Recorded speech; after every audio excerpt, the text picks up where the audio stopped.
So thanks again, everyone, for joining us today for our NCST's February Community Impact briefing. We are excited that you're here, and we are excited about what we will be presenting regarding our policy initiatives. And so I have the pleasure of introducing our very own Chris Siglin and David Hunter. I will just share a little bit of their backgrounds, and then we'll start to have them present. So very quickly, let me just introduce Chris Siglin, who is NCST's VP of Policy and Partnerships. And in this role, Chris leads NCST's policy advocacy, of course, to help communities address blight and high rates of vacant, abandoned, and distressed properties, as well as to foster sustainable homeownership to build assets for individuals and neighborhoods. Chris helps also to build relationships between NCST and external stakeholders at the local and the national level. Before coming to NCST, Kristen led the policy efforts at Housing Partnership Network, presenting the experience of nonprofit affordable housing developers and lenders to policymakers. She wrote several policy papers and has also testified before Congress. Prior to Housing Partnership Network, Kristen had a variety of roles at Enterprise Community Partners, including managing a special project that commissioned and disseminated original research on school-centered community revitalization. She previously served as the policy director of the Millennial Housing Commission, a 22-member bipartisan commission charged by Congress with examining the nation's housing policy, and worked on Capitol Hill in various capacities, including Senate Committee on Banking, Housing and Urban Affairs, and the personal staffs of Senator Christopher Bond and Representative Jim Leach.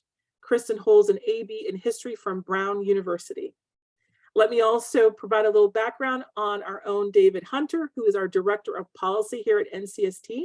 And David focus includes federal legislative and regulatory matters related to affordable housing production and preservation, mortgage financing, foreclosure prevention, and equitable access. With over 20 years of national nonprofit and for-profit experience, David has previously worked on single-family and multifamily policy and programs for Local Initiative Support Corporation, or LISC, Fannie Mae, Freddie Mac, the Housing Alliance of Pennsylvania, and citywide trade associations. David has also partnered with national philanthropy, academic institutions, state and municipal governments, land banks, and nonprofit housing developers on a range of community investment and social equity initiatives. David holds an MBA in real estate finance from the University of Texas at Austin, and a BA in political science from the George Washington University in Washington, DC. So thank you both for joining, and let me welcome, Chris is going to start us off. Kristen Siglin is going to start us off. And Chris, go ahead, and we'll take questions, Q&A after the presentation, and you can feel free to start putting your questions in our Q&A or chat features. But Chris, I'll go ahead and hand it off to you. Thanks.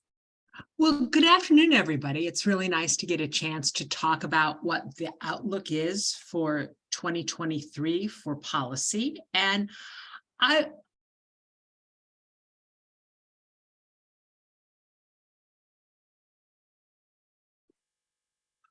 I'd like to start out by saying that it's always a surprise what the voters do. And I would encourage all of us to not spend a lot of time reading political speculation, because every election since 2016 has provided a surprise. There was the surprise of Donald Trump being elected president, and then we had in 2018 a very strong blue wave, and the Democrats took back the House of Representatives with more seats than anyone expected. And then in 2020, President Trump was defeated, yet the Democrats had not done as well as they expected and lost House seats. And so once again, the past election in 2022 had Republican prognosticators expecting a huge red wave, which actually didn't materialize. The Biden administration continues to control the executive branch. The Democrats have expanded their Senate control to 51-49. So that means that Chuck Schumer of New York will continue as the majority leader. And the House has very narrowly switched to Republican control, but they only gained about 5 seats as opposed to the 50 that they expected.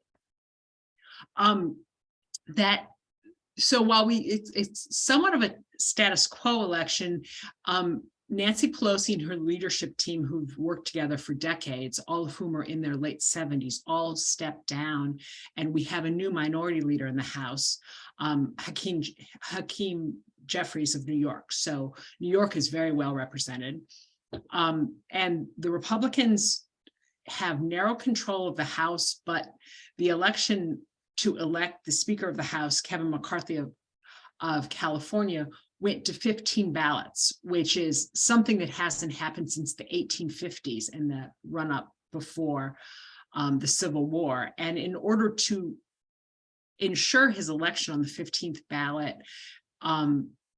new Speaker McCarthy made promises that the House will function differently. So they have been very critical of the recent congressional practice of rolling all the funding bills together into one big package that people have to vote up and down. So what they mean by regular order is that for individual committees to spend more time working on bills. So we'll see how that works for them. They also have promised more investigations of the Biden administration. On the Senate side, we've got more continuity, although one thing I wanted to bring to all of your attention is that for the first time in American history, we have all female leadership of the Appropriations Committee. So on the Senate side, it's chaired by Patty Murray of Washington State, and the ranking member is Susan Collins of Maine, who has been a longtime chair of the Transportation and HUD Committee, and who has been is quite familiar with housing programs. And then on the House side, again, it's both women, Kay Granger of Texas and Rosa DeLauro of Connecticut. The change in party control in the House means we've got a new chair of House Financial Services Committee. It's Patrick McHenry of North Carolina, and there's a new chairman of the House Ways and Means Committee from Missouri.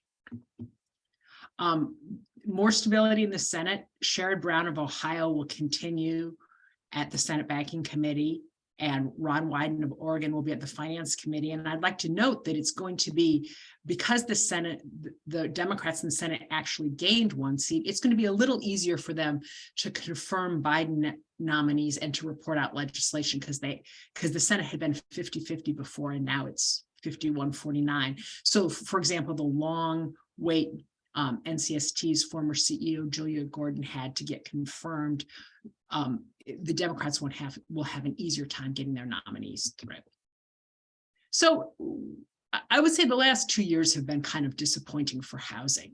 There was great excitement, as we shared with you in 2021. There was $150 billion in additional housing spending that passed the House, that ultimately the Democrats were able to work with the Biden administration to put together a climate change and healthcare bill, but all of the housing assistance came out.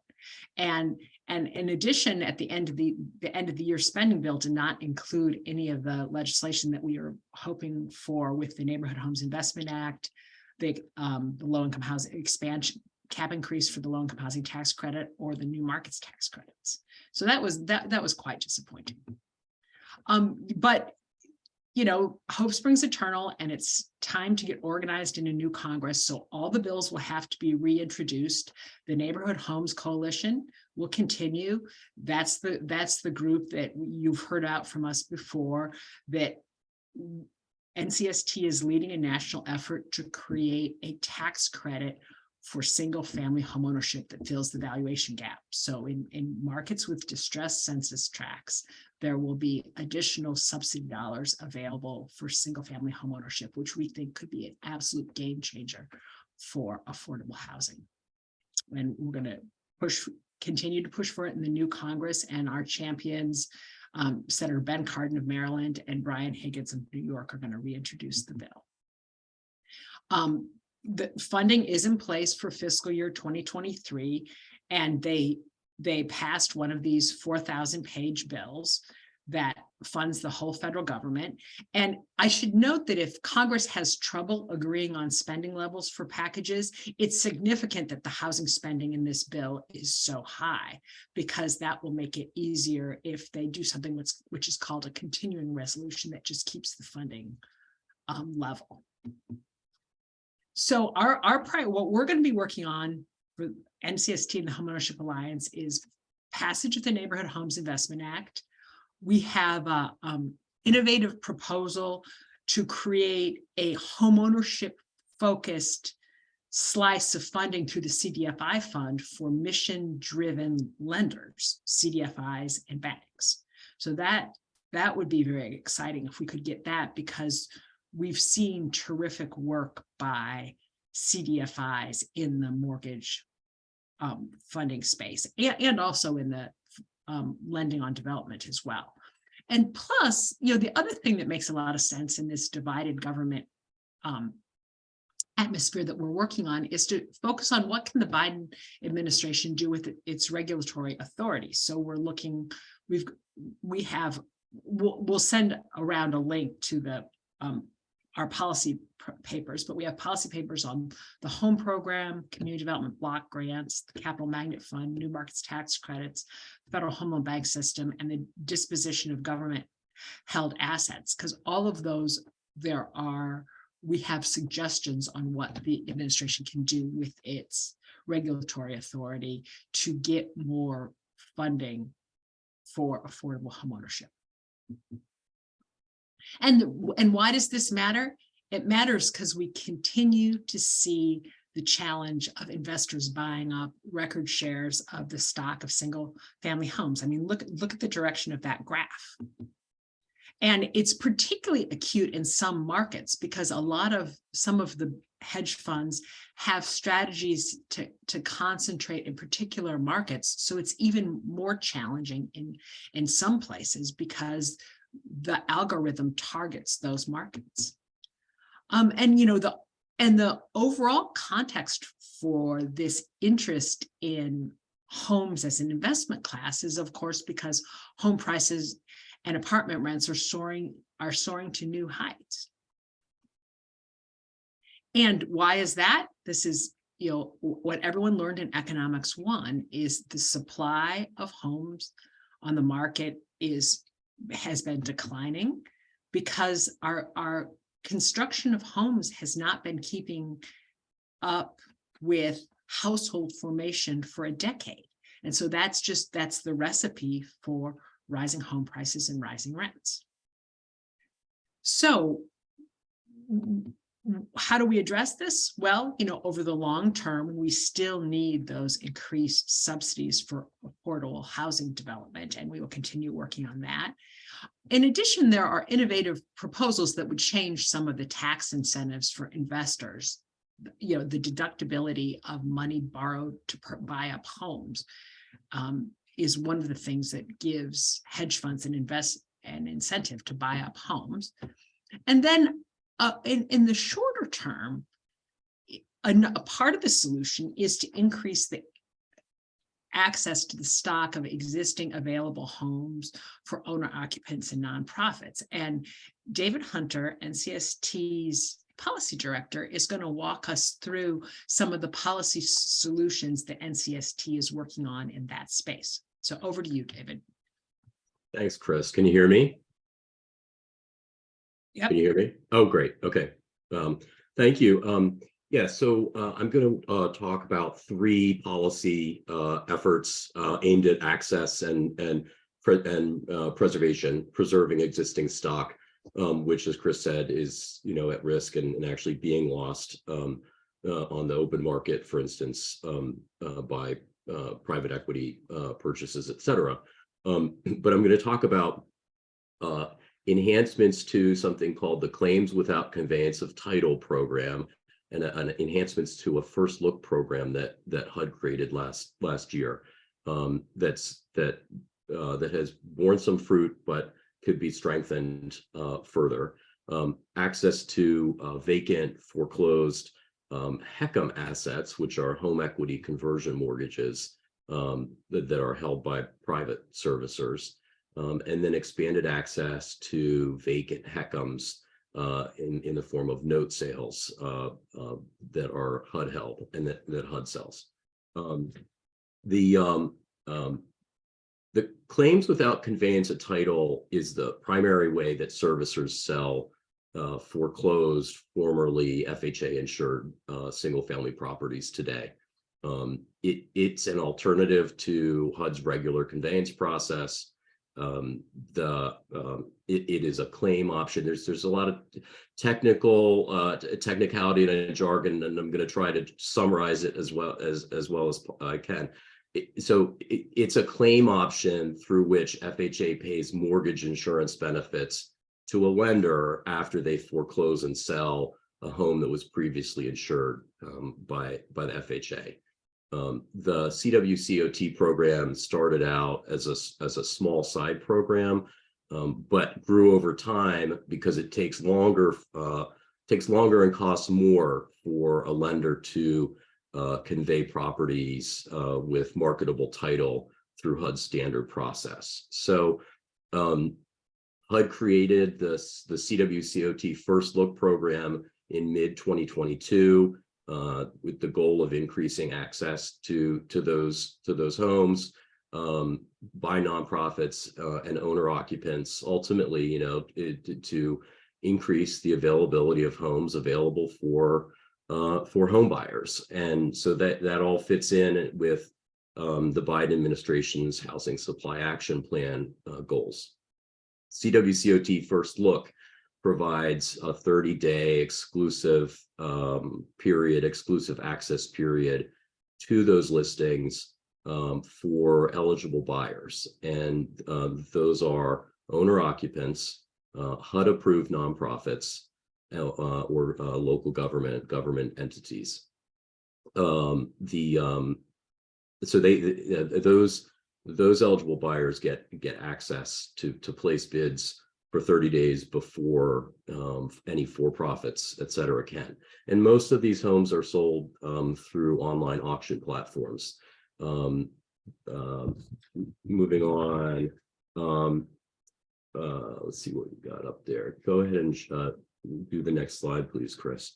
NCST has partnered with Zome, which is a national auction platform to co-market available CWCOT listings to our buyer base and other nonprofits, et cetera, to try to get more into the hands of nonprofits. This First Look program launched in August of last year. And over the first 5 months, we co-marketed just over 1,000 properties to our buyer base. And that includes HUD-approved nonprofits, other nonprofits that are NCST certified, but not HUD-approved, local government partners, including land banks, and then strategic development partners, which include private for-profits. Looking at that inventory, the characteristics, some of the summary characteristics of that inventory is 73% of the homes are occupied, 27% vacant, 41% located in a market area where there was at least one HUD-approved nonprofit. 59%, on the other hand, located in markets with no HUD-approved buyer in place. And in 6 states, there were no HUD-approved nonprofits. So the next slide shows you a map of the location of those 1,000 plus assets, and then with an overlay of where HUD-approved nonprofit markets or service areas are. So you can see there's a lot of assets that fall outside of those. You can go to the next slide. Thanks. let's see. Yeah. So challenges that we identified, the limited geographic coverage of current HUD approved nonprofits. There's only 176 approved on the full roster. That obviously does not reflect the full scope of nonprofit practitioners around the country, including many of you who have the experience, capacity, and interest or potential interest to acquire these assets. Another big challenge is the occupied status of a lot of the properties, and require purchasers that have the capacity, timeline, and resources to gain possession of those properties and to take them through legal processes that could include legal eviction proceedings. And then finally, pricing challenges. The Commissioner's Adjusted Fair Market Value, CAFMV, doesn't account for additional costs, risks, and extended timeline for dealing with occupied properties. And then on the vacant side, low value properties, especially in distressed markets, it just have larger appraisal gaps and also cost more for the servicer and potentially for HUD, for the Mortgage Insurance Fund, to dispose of. Thanks, Chris. Highlights of recommendations that we've made to HUD to improve and expand this program: streamlining their current approval process in ways that would allow more nonprofits to be added to the roster, creating a certified buyer program with a third-party manager such as NCST to quickly vet, approve, and then monitor more first look buyers. We, given our track record over 15 years of facilitating the transfer of over 28,000 distressed properties, we think we're well positioned to manage that type of a buyer program. And that could also include robust compliance monitor and back-end reporting, to ensure that the outcomes, property level outcomes, meet the goals of the program. And then creating a first look access to additional properties, such as the vacant, foreclosed HECM REOs that are held by servicers. And let's see. So I'm going to provide some background on HECMs now, and then focus where we think there's acquisition opportunities for home ownership. Thanks, Chris. So the HECM program is HUD's reverse mortgage insurance program. It was created in 1987. HECMs are designed to ease the financial burden of seniors, so 62 years or older, who face increased expenses, health-related, ongoing living expenses while living on a fixed income.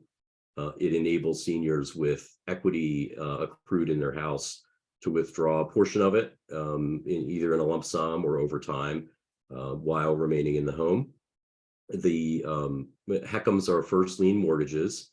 They're secured, so you can get a HECM if you own a single family 1 to 4 unit home, and you're occupying at least one of those units, individual condominium units, or manufactured homes that meet FHA requirements. HECMs are typically repaid from the sale of the home after borrower dies or no longer occupies the home. There are other reasons, which we'll get into, why a HECM loan terminates. And Chris, I'm going to skip over this slide. I've kind of covered in other places too.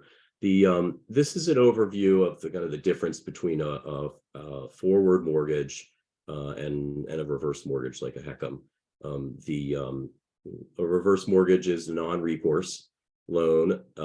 It does not require mortgage payments as long as the borrower continues to meet certain conditions. So have to continue living there, pay property taxes, maintain the property, etc. Reverse mortgages have no fixed term. They don't become due and payable. Well, they do become due and payable over time, but not on a specific schedule like a 30-year fixed rate loan payoff. So let's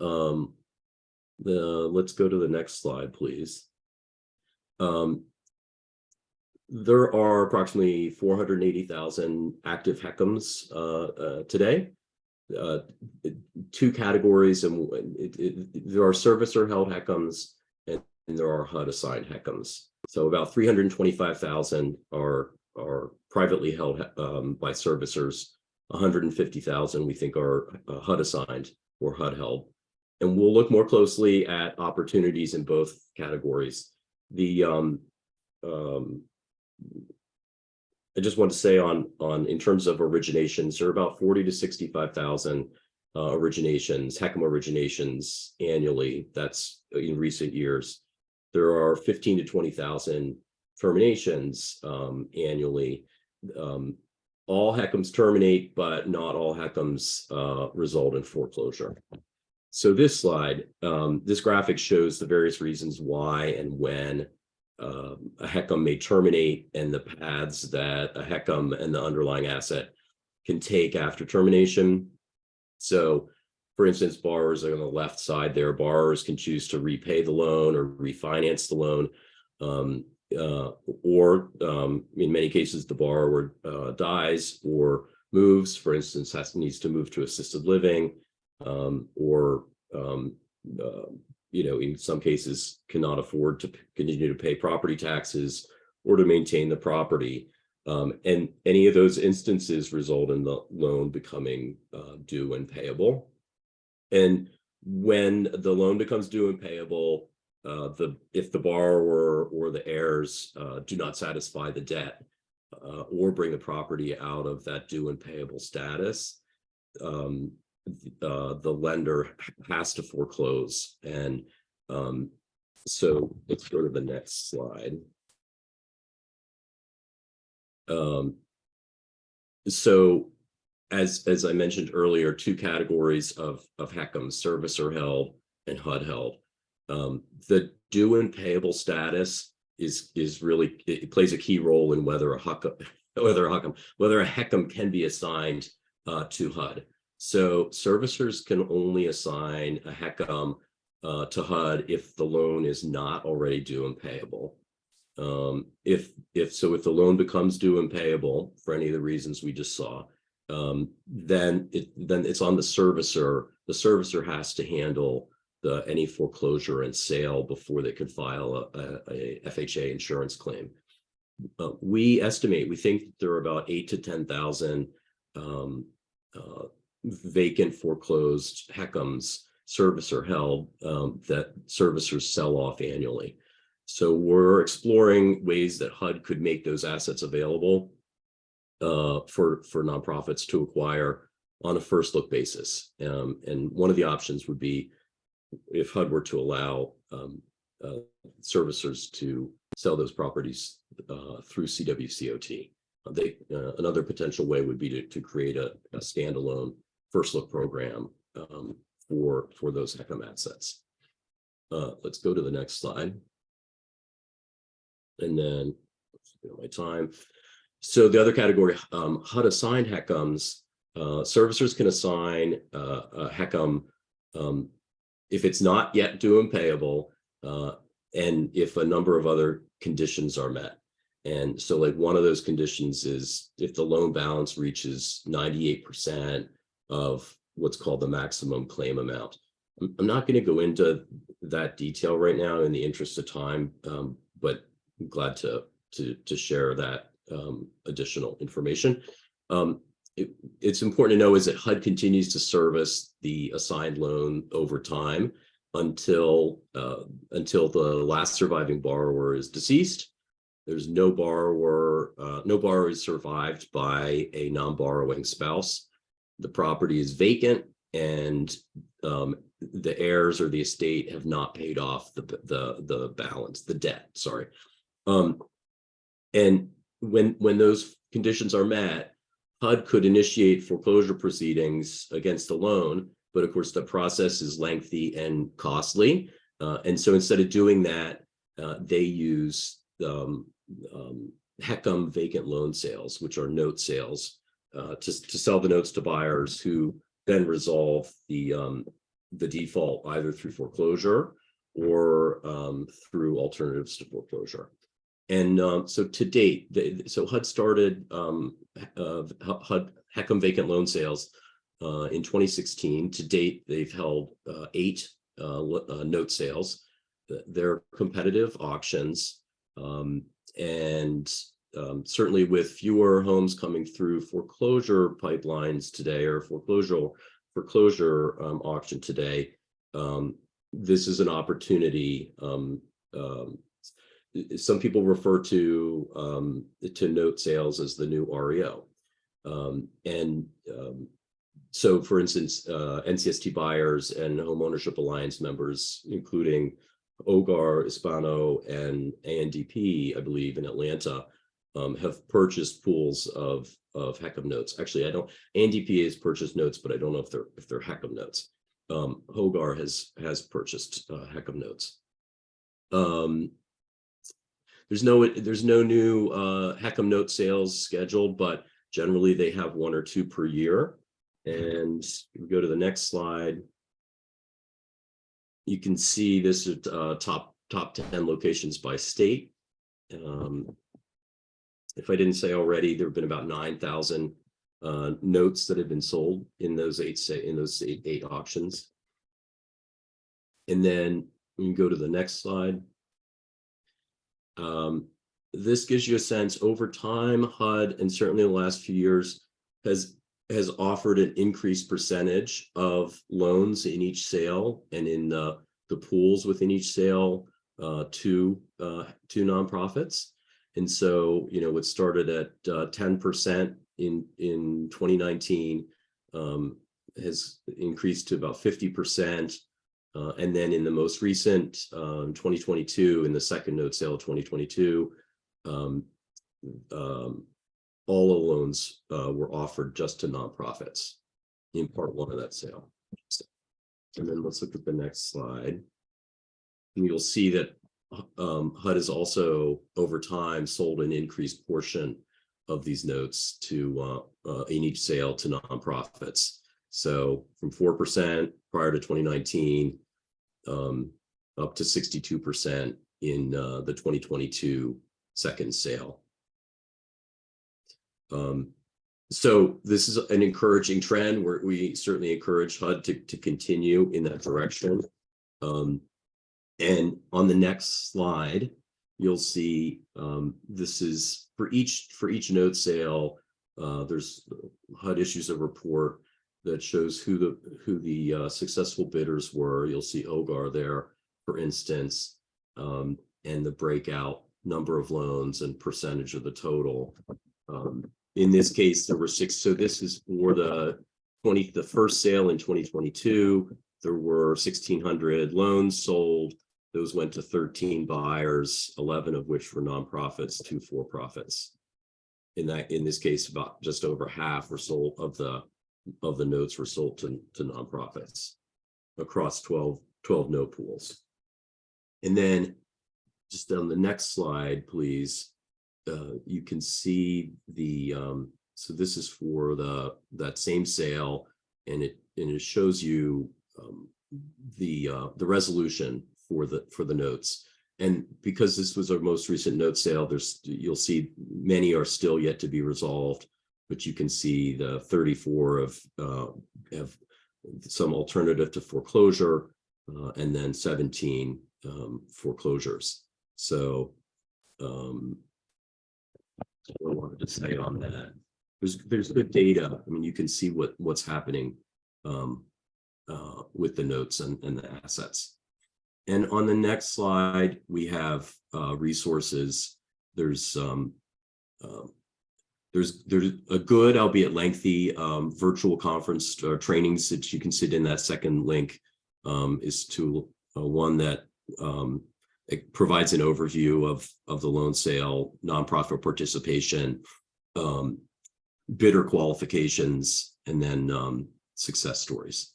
So I think I'll end there because I know we want to get to questions, but we're looking to continue to expand nonprofit access through these mechanisms.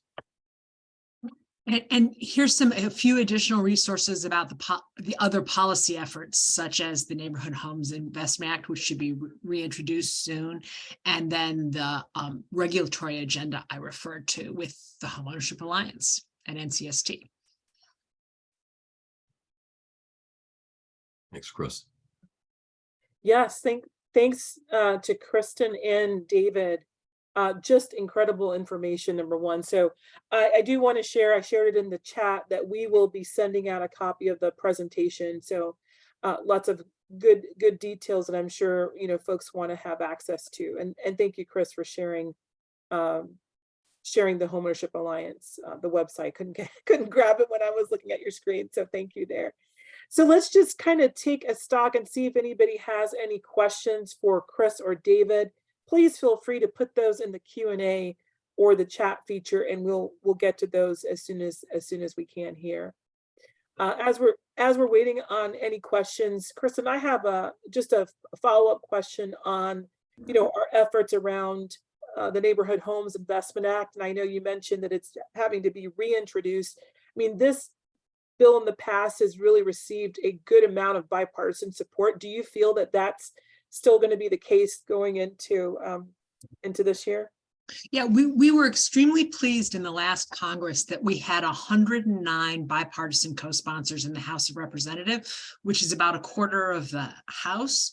And interestingly enough, we had about a quarter of the Senate as well. We had 23 co-sponsors in the Senate, and it ranged from Senator Sherrod Brown of Ohio to Tim Scott and Lindsey Graham of South Carolina. So we had a real wide ideological range, and we're hoping that we have a similarly broad support. And what we're hoping is that because Congress didn't do anything on housing in the last Congress, and the housing market pressures continue to pressure families, there are, you know, a whole range of things that need to be done, from enacting the Neighborhood Homes Investment Act to increasing the cap for the low-income housing tax credit. And you know, we're hoping that the tax writing committees consider this, and also some of the Build Back Better proposals that set aside much needed resources for things like down payment assistance.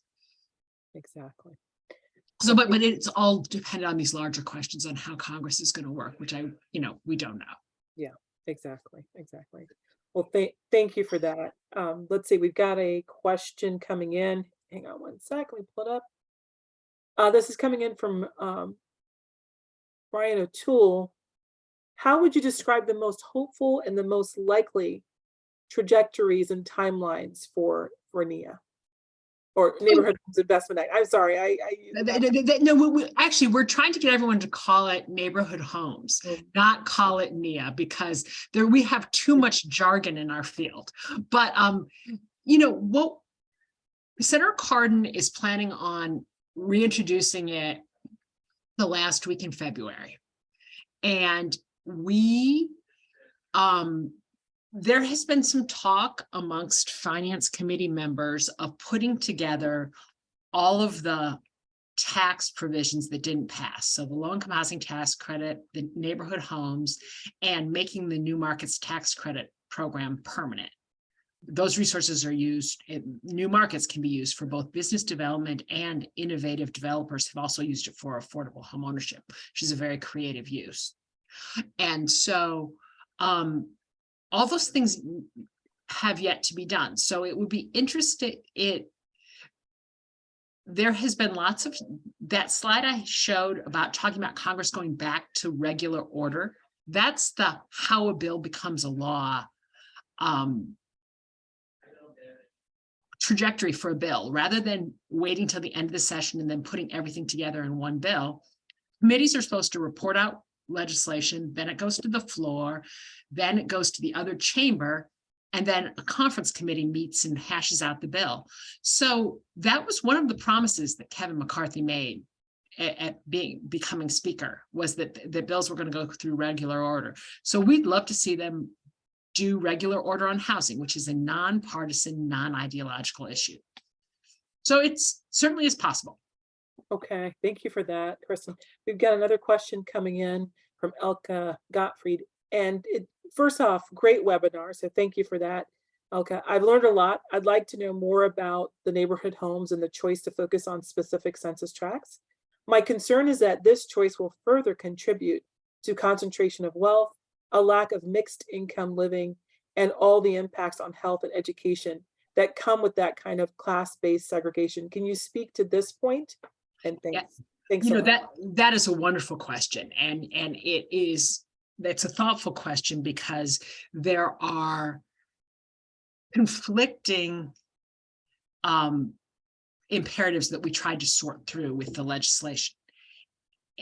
There was when the proposal was first introduced, there was a fair amount of pushback from opponents of gentrification, who thought that an indiscriminate program where anyone could get tax credits on their home could cause house prices to be bid up all over the lot. So the intent is to keep it focused on neighborhoods characterized by higher poverty rates, lower family incomes, and lower home prices. That those are the places that are more likely to need the kind of investment, because what neighborhood homes does is it provides a tax credit for the gap between what it costs to renovate the home and what the home can be sold for. So in that link is in the chat that's on the presentation that's up on the screen, that will take you to the website that goes through all the details. So 22% of the country is eligible for neighborhood homes, but there's some additional flexibility, because there are always fact situations where when you come up with a census tract based test, there might be places that would benefit from it that don't qualify. So we built some flexibility into the bill that 20% of any state's allocation can be used more flexibly at the discretion of the state housing finance agencies, who are the decision makers on this. So like a housing finance agency director from a rural state said that there are places in his state where employers would locate, except that there isn't a stock of homes ready for workers to buy. So he's like, that's why we need this flexibility to sometimes allocate to places outside of the census tract test. So there is that flexibility in the bill. Thanks, Chris. I think there's another question here. Okay, so Brian O'Toole again, would it make sense to do something visible to endorse the reintroduction of neighborhood homes and its companion bills? Yes, we would love, follow up with me. I would love to talk to you about what we can do. Awesome. And great. Hey, Siglin at stabilizationtrust.org. Please email me. I'd love to talk about it. Okay. All right. No other questions coming in right now, but I do have one for David. And I don't even know, David, if you have a sense of this. I don't want to put Hogar on the spot necessarily, but as you talked about the HECM pools, one of the things now that it's opened up for nonprofits to be able to bid on these pools, it also means, quite a bit of capitalization. And so did you get a sense in terms of your research and review where that puts a nonprofit in terms of raising the capital to be able to participate in some of those pools? Do you have any sense on that? So, I mean, what I can say is that the capital is a significant issue, and I can't speak to any details on threshold levels or sources, but that's significant. I mean, your HUD is allowing bidders to bid on individual loans, so that does help. It reduces the threshold, but yeah, it would be great to ask OGAR that question directly. And for that matter, anyone that has joined us today that might have their own experience around this that you would like to mention, please feel free, and I can let you share your thoughts there. All right, we've got a couple more questions coming in. Make sure I have. Okay, this is from Alex Vega. Can you provide information about the California Senate Bill 179 and how that can benefit nonprofits in California? That's a FIP. Yeah. Yeah, I can't speak to that right now. I mean, I'm sorry, I don't have any information. We'd be happy we could follow up. Do some digging on that. Yeah. And we've That's been monitoring, we've been monitoring that as well. And so I think that some timelines have been put out. I think it's spring or summer for some information about the technical assistance piece. So more to come on that. Alex, thank you for asking that question, and we'll follow up with you. If you could let us know, I think I'll be able to get your email address, but we'll be back in touch on that. Let's see. Another question here from Echo Phillips. How do you become HUD approved as a nonprofit or NCST certified as a nonprofit in Oklahoma? Which is a great question for me. Thank you. I would say that from a HUD standpoint, you do have to work through their application process, typically done through the homeownership centers. Each region has what we call a HOC, and you can access the application materials there. We can also share some of that with you, but that would happen. Internally at HUD. From the standpoint of NCST, we do certify buyers right now, for participation in all of our programs. So not just CWCOT, but all of our programs. And I'd be happy to talk to you about that process as well. So we don't take up too much time on that here. I'll provide you with my email address in the chat. But we typically we'll start off with a questionnaire, asking some basic questions about your organization. What's important to know here is that the entity that is applying for the program, for participation in our programs, would need to be the entity taking title. And so keep that in mind with the ability to show us some experience in what we call sort of that life cycle of a housing development, from acquisition, rehab, and then final disposition of the property. We'll want to kind of see your experience in that. And then we'll talk about capacity from your own staff or working with third parties to provide you with services, and then also talking about funding capacity to acquire. So lots more there that I can share with you. Echo, happy to do that. My email address is reddie@stabilizationtrust.com. And I will also put it in the chat. Let's see, there are a couple more questions coming in. Okay, Alex, thank you. All right, so those are just comments from Alex and Echo. I don't think there are any other questions. I'll just verify the chat really quickly, as well as put my email address here. And then we'll do one more round to see if there are any other questions. It's like talking and chewing gum at the same time, typing my email address. All right, I think I got it right. Okay. Any other questions? If not, then I think we can kind of wrap up here. I will share that we will get a copy of the presentation and a summary that we do, and you'll be able to access that. I think we'll have that right in the next couple days for you. And also just want to mention again that please join us for our other community impact briefings, which take place every third Wednesday of the month, except for December, from of course 12:30 to 1:30 Eastern Standard Time. We really appreciate you joining, and David, thanks for adding your email address there. And we hope to connect with you all in the future. So thanks so much. Have a great rest of the day.